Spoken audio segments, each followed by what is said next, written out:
Mercato, le Real Madrid trouve le remplaçant d'Éder Militão. Mercato, décimé en défense notamment après la blessure grave d'Éder Militão, le Real Madrid devrait trouver des solutions urgentes.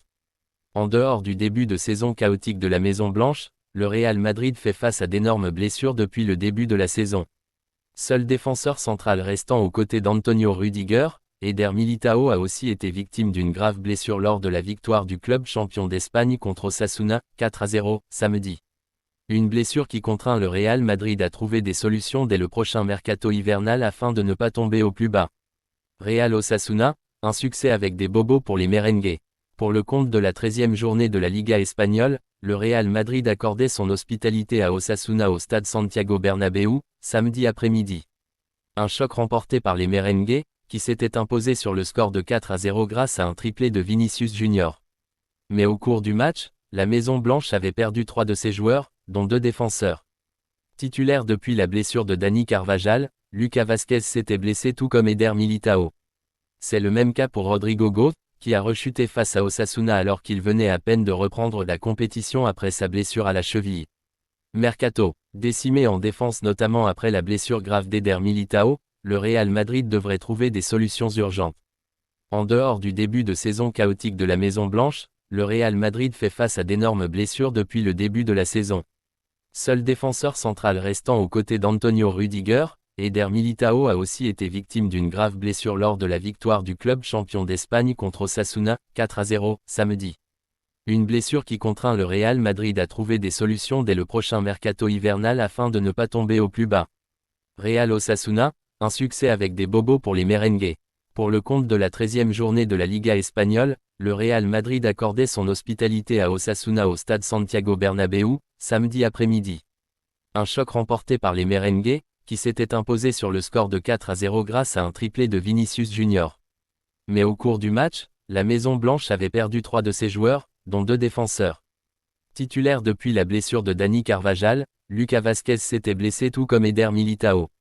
C'est le même cas pour Rodrigo Goes, qui a rechuté face à Osasuna alors qu'il venait à peine de reprendre la compétition après sa blessure à l'ischio. Saison terminée pour Militão, alors que Rodrigo et Lucas Vázquez devraient faire leur retour aux affaires dans un mois, tel ne sera pas le cas pour le défenseur brésilien, qui est victime d'une rupture du ligament croisé en plus des ménisques. Suite aux examens effectués aujourd'hui par le service médical du Real Madrid sur notre joueur Éder Militão, il a été diagnostiqué une rupture complète du ligament croisé antérieur avec atteinte des 2 ménisques de la jambe droite. Militão sera opéré dans les prochains jours, avait indiqué le Real Madrid dans un communiqué sur son site. Ainsi, l'ancien défenseur du FC Porto ne pourra plus rejouer avant la fin de cette saison. Un véritable coup dur pour le Real Madrid. Le Real Madrid cible des défenseurs. Il y a une urgence à la Maison Blanche. Renforcer la défense n'est plus une question de choix pour le Real Madrid, c'est désormais une priorité pour la formation dirigée par Carlo Ancelotti. Mais les noms ne manquent pas pour les divers postes. Si les champions d'Espagne ne voudraient pas se presser pour le poste d'arrière droit où un accord serait déjà trouvé avec Alexander-Arnold pour l'été prochain, le Real Madrid aurait ciblé 3 défenseurs centraux pour combler le vide laissé par le départ inattendu de Militão. En effet, Aymeric Laporte, Jonathan Tah et le français Castello Luqueba sont pistés. Jonathan Tah Bayer Leverkusen, Laporte la priorité, Tah le plan B du Real. Selon les informations de la presse madrilène, le Real Madrid a 2 priorités dans les 3 noms susmentionnés pour la défense centrale.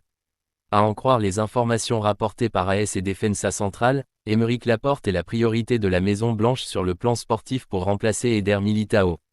Mais Al Nasr FC ne faciliterait pas à la tâche au Real, puisque les Saoudiens, même si le joueur veut partir, réclament 15 millions d'euros pour le lâcher. Au cas où cette option tomberait à l'eau, les champions d'Espagne se concentreront sur Jonathan Tah, le défenseur central de Leverkusen qui est dans le viseur de la Maison Blanche. Le club allemand est disposé à vendre son joueur, qui est en fin de contrat et ne renouvellera pas avec Leverkusen. Les Allemands accepteraient de laisser partir le Jonathan Tah pour environ 20 millions d'euros. L'option Castello Luqueba est à oublier, puisque l'international espoir français coûte cher. Le joueur venait de prolonger son contrat avec le RB Leipzig jusqu'en 2029 et dispose d'une clause de départ de 90 millions d'euros. Real Madrid, l'offre lunaire du PSG pour Vinicius. Le PSG souhaite se venger du Real Madrid en chippant Vinicius au club espagnol. Une offre incroyable a même été faite aux Brésiliens. Les relations entre le Paris Saint-Germain et le Real Madrid ne sont plus au beau fixe depuis le départ libre de Kylian Mbappé cet été.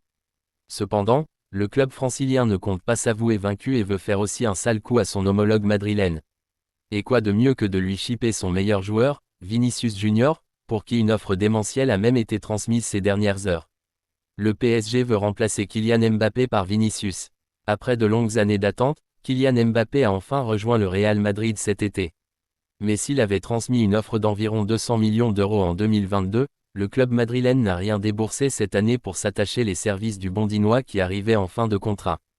Ce qui a visiblement limité les marges de manœuvre du PSG qui n'a pas réussi à compenser ce départ lors du mercato estival en refusant notamment de décaisser des centaines de millions pour Victor Osimhen ou encore KH Kvaratskhelia.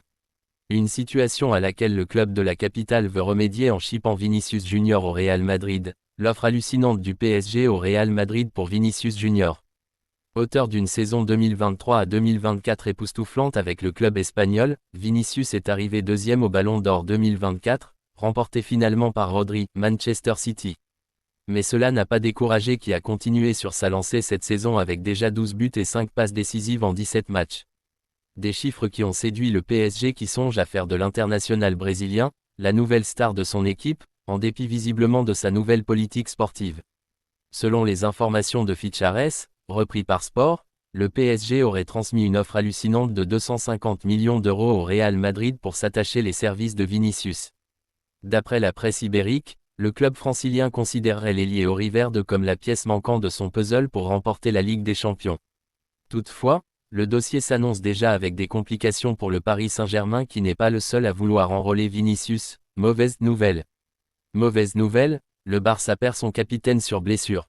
Peu avant la demi-heure de jeu lors du match entre le FC Barcelone et la Real Sociedad, le capitaine du FC Barcelone a été contraint de sortir à cause d'une blessure.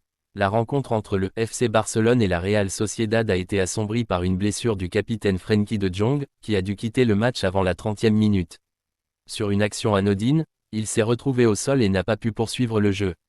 Rapidement, l'entraîneur a demandé à Dani Olmo de se préparer et lui a fait prendre la place de Jong.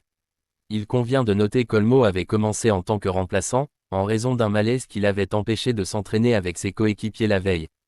Cette blessure de Jong pourrait susciter des inquiétudes. Crainte d'une rechute. À l'heure actuelle, sans test réalisé, il n'est pas possible d'émettre de commentaires. Cependant, la peur d'une rechute persiste. En effet, le milieu de terrain du FC Barcelone avait été éloigné des terrains pendant 169 jours après sa blessure survenue durant le dernier Classico au Bernabeu. Il avait reçu un traitement conservateur, évitant ainsi d'autres interventions chirurgicales. Toutefois, le risque de rechute était élevé, mais le personnel médical a veillé à une réintégration progressive du joueur. Désormais, les résultats des analyses qui seront réalisées à la fin de la rencontre seront très attendus. Coup dur, le Barça confirme le pire pour son attaquant blessé. Coup dur, le Barça confirme le pire pour son attaquant blessé. Le club catalan du FC Barcelone a confirmé le coup dur pour l'un de ses attaquants qui manquera le rassemblement avec sa sélection. Le FC Barcelone a officialisé la blessure de son jeune ailier Lamine Yamal, qui souffre d'une blessure de grade 1 à la syndesmose de sa cheville droite. Suite à un coup reçu lors du match contre le Red Star à Belgrade, il sera éloigné des terrains pour une durée de 2 à 3 semaines. Les examens médicaux effectués ce lundi matin à la Ciutat Esportiva de San Joan d'Espí ont confirmé la gravité de la blessure. En conséquence, Yamal ne participera pas au prochain match de l'équipe nationale espagnole, qui affrontera le Danemark à Copenhague ce vendredi et la Suisse à Tenerife le 18 novembre. Des matchs importants à venir. En plus de ses engagements internationaux, Lamine pourrait manquer le match de Liga d'après-trêve, prévu contre le Celta Vigo le 23 novembre à Balaído. Son retour sur le terrain pour les rencontres suivantes, notamment celle contre Brest en Ligue des Champions le 26 novembre et contre Las Palmas le 30 novembre, reste incertain. Yamal n'a pas pu prendre part au match contre la Real Sociedad en raison de cette blessure. Il a dû suivre la rencontre depuis les tribunes, accompagné de Deco et Alejandro Echevarría. Les supporters espèrent un retour rapide de ce jeune talent prometteur. 2 points.